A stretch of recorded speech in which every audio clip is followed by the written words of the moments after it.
نیکی سے نیکی جنم لیتی ہے، نیکی سے نیکی پیدا ہوتی ہے۔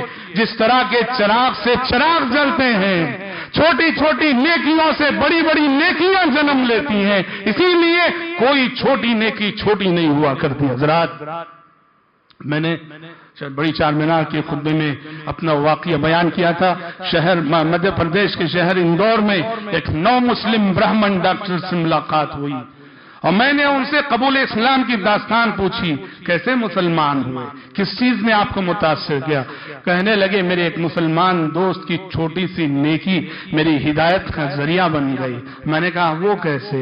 کہنے لگے کہ میں اپنے ایک مسلمان دوست کے ساتھ، جبکہ میں زمانے جاہلیت میں تھا، غیر مسلم تھا، سفر کر رہا تھا، میں ٹو ویلر چلا رہا تھا، میرا مسلمان ساتھی پیچھے بیٹھا ہوا تھا، گاڑی پوری رفتار سے چل رہی تھی، راستے میں اچانک اس نے کہا کہ گاڑی رکاؤ۔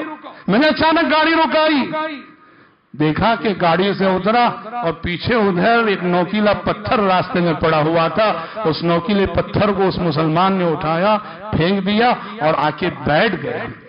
میں نے اس پہ غصہ کیا، اس کام کے لیے تم نے چلتی ہوئی گاڑی روکائی، یہ تو میونسپلٹی کے کرنے کا کام ہے۔ میرے اس مسلمان دوست نے کہا یہ تمہاری سوچ ہے کہ یہ میونسپلٹی کے کرنے کا کام ہے، ہمارے پیغمبر کی تعلیم یہ ہے کہ یہ ہر مسلمان کے کرنے کا کام ہے، اس لیے کہ آپ نے فرمایا اماطۃ الاذی عن الطریق صدقہ، راستے سے تکلیف دہ چیز کا ہٹانا صدقہ ہے۔ ہم کسی بھی راستے سے گزر رہے ہیں، راستے میں کوئی گڑھا ہے جہاں بعد میں آنے والا گر سکتا ہے، ہماری ذمہ داری ہے کہ رکیں وہاں، اتریں وہاں اور اس کا کچھ بندوبست کریں۔ راستے میں کوئی کانچ ہے جو بعد میں آنے والے کسی کے پیر میں چبھ سکتی ہے، ہٹانا ہماری ذمہ داری ہے۔ راستے میں کوئی کانٹا ہے جو بعد میں آنے والوں کے پیروں میں چبھ سکتا ہے، ہٹانا ہماری ذمہ داری ہے۔ راستے میں کوئی پتھر ہے جو بعد میں آنے والی کسی بھی گاڑی کو گرا سکتا ہے، ہٹانا ہماری ذمہ داری ہے۔ ہم یہ سمجھ کر کہ اللہ کا شکر ہے، گڑھا تھا بچ گئے ہم، کانچ تھی بچ گئے ہم، پتھر تھا بچ گئے ہم، اللہ کا شکر ادا کر کے آگے بڑھتے چلے جائیں۔ یہ ہم مومن کامل نہیں ہیں جب تک کہ بعد میں آنے والے کی فکر نہ کریں۔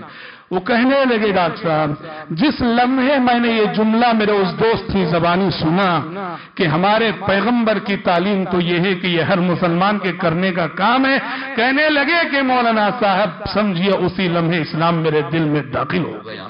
میں نے کہا کہ اچھا تمہارے پیغمبر کی تعلیمات اتنی اچھی ہیں؟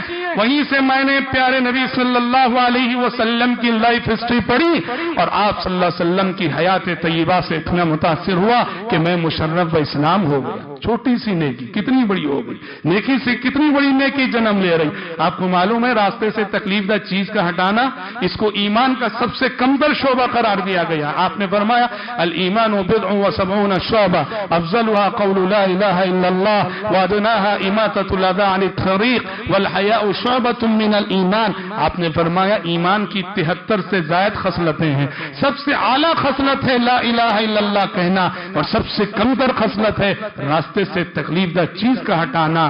جب ایمان کی سب سے کم تر خصلت نتیجے کے اعتبار سے ایک شخص کی ہدایت کا ذریعہ بن سکتی ہے تو سوچو کہ ایمان کی جو اور خصلتیں ہیں، ایمان کے جو اور شعبے ہیں، وہ کس طرح اور نیکیوں کو نہیں جنم دیں گے۔